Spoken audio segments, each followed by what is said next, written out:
और जब शिक्षा इस समाज को नहीं मिली, ये भारत के मूल निवासी थे, जब शिक्षा से वंचित कर दिए गए तो इनका आत्मसम्मान भी जाता रहा।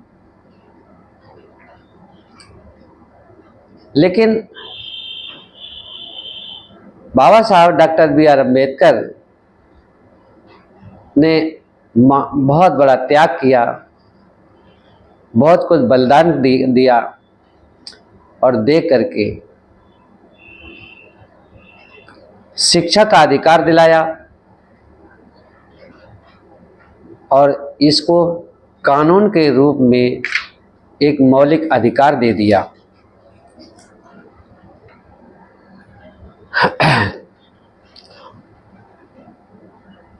आज बाबा साहब के जो विचार हैं, जो एक आइडियोलॉजी उनकी थी, अगर ये लोग मानते होते तो भारत का इतिहास और कुछ होता।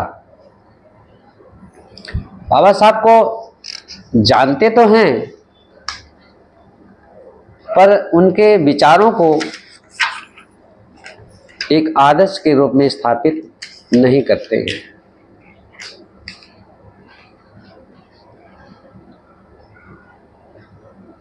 भारत का इतिहास सामान्यतया ये बिल्कुल सही है कि भारत का इतिहास चापलूस पाखंडियों ने लिखा है, जो सच पर आधारित नहीं है। अगर हम मौर्य वंश से, जिसमें सम्राट अशोक है, उनको देखते हैं तो भारत के इतिहास में 18वीं सदी के पहले कौन जानता था कि कोई मौर्य वंश था या उस मौर्य वंश का शासक अशोक सम्राट था। इसे कोई नहीं जानता था।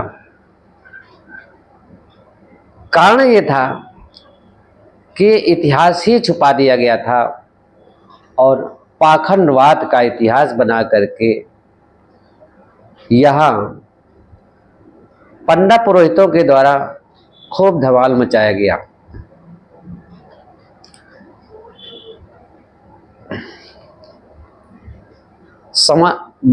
सम्राट अशोक का अस्तित्व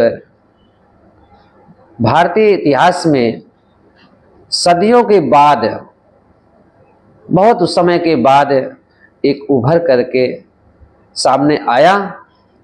सम्राट